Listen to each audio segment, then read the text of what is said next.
There's greatness in me. There is greatness in me. There is greatness in me. Education. My education is Serious. There's nothing impossible for me. I can learn anything. I will learn Everything. because I can do all things. All things through Christ. which strengthens me. Philippians 4:13. Yeah!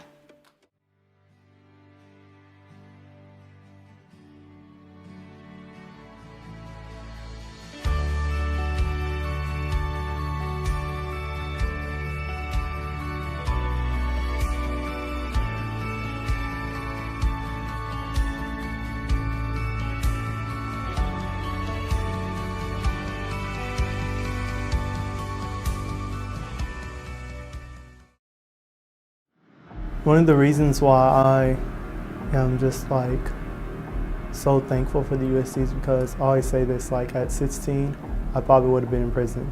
At 17, I probably would have been dead. Like, I know that sounds super dramatic, but it's real. Like I don't know where I would have been without the USC and the mentors pouring into me.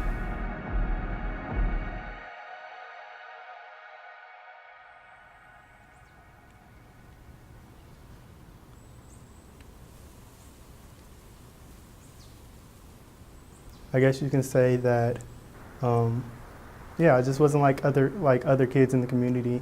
I didn't have a super hard life, but I did have things that I did struggle with in my home. Just identity, growing up in a house with basically all girls, and then my stepfather. My stepfather was the one that basically raised me. He was my father figure. I remember that I had just played a soccer game early in the morning. I believe that we won that soccer game. Me and my little sister both played soccer. So my stepfather decided to take my older sister, my younger sister, and I to, I think it was like a Family Dollar, which we thought was like a toy store at the time, because, you know. So we go in Family Dollar. My stepdad's like, pick out whatever you guys want. You guys won the game. I got this little boxing punching bag thing, whatever it was. It was like a little punching bag on a pole, you know, something from Family Dollar. So my stepfather took us home. He, of course, had a couple errands to run like parents usually do. So he said, hey, I'll be back later tonight, and I'll set up your toy for you. Don't worry about it. Don't try to set it up. I'll be back later tonight and I'll set it up. I want to say it was like 10 o'clock at night. I called my stepfather, and he answered, and we had a conversation. I was like, hey, are you still coming? And he said that he was on his way shortly. He had a couple things to do, and then he was going to be on his way. And he was to set it up for me. He said he promised he would set up the toy for me. So about 30 minutes after, I want to say about 30 minutes after that phone call, I got another call. I believe I was the only one up in the house at the time.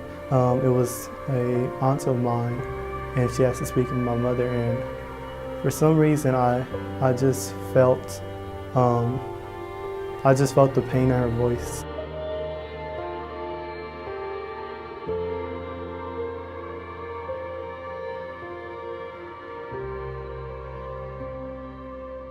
My best friend's mother came and got us, and we went over their house, and I want to say that afternoon my mom came and she took me and my big sister out into the parking lot, and she had told us that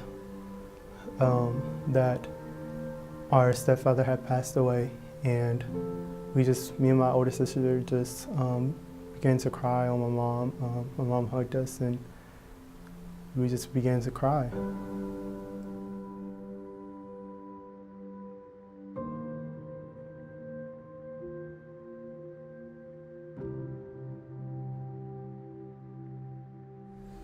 Losing him, I felt emptiness. I had nowhere else to look. I didn't have any really other male figures around that I really looked up to.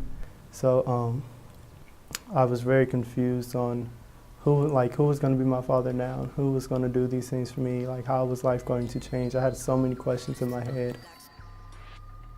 So at the beginning of high school, I got connected with a group of friends from a different local school, and I would hang out with my friends from the other school, and we would like go party, and we would like eventually.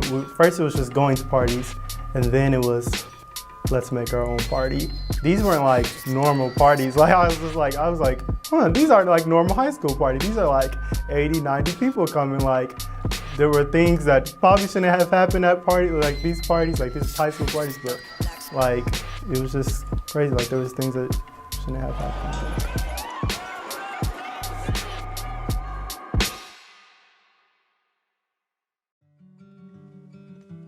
I was always involved with the USC. You know, I came on Wednesdays night. I wasn't necessarily focused on my walk in Christ. I was just kind of coming just to hang out with friends and things like that. But then the more I got involved with the soul food, the more I started to look at my life. I eventually asked Misha to be my mentor, and this is where things got confusing because I had to make a choice. I had to make a choice whether I was going to follow God or I was going to continue partying. See, once you start to feel God, it's like it's an unexplainable feeling. Like he just was pulling me so hard. Even like I remember probably like the last party I was going to, I just heard God's voice so clear, like that I didn't need to be there. He had something greater for me, and eventually I made a choice, and it was God. The mentors at USC really helped me just because like they were not only just like working here, but they were pouring everything they had into the students at USC. Not just me, it was my friends. Like I would invite my friends here, like they were pouring into them, they were mentoring them, they were teaching them about the Bible, and it just really like impacted like my whole outlook on life and the life I was living at the time. What the USC is to me is a home. It is a home for people like me, and it's an opportunity for people to get to know Christ.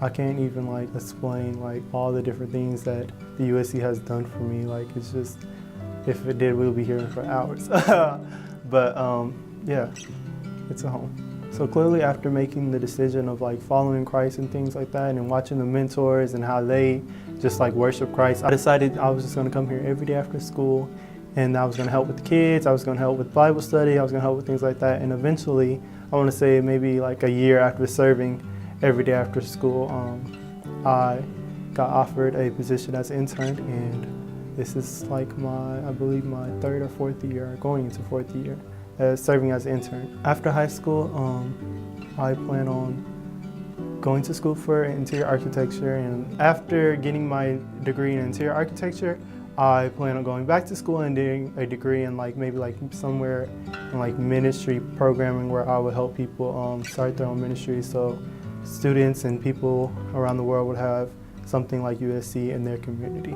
Before life at the USC, I don't know where I would have been without all these mentors pouring into me, with all these people actually taking time to just care about me, care about my walk in Christ. I don't know where I would have been. And I'm just being completely honest. This is truly has become my home. This is where I found myself. This is where I found my identity, and this is where God met me halfway.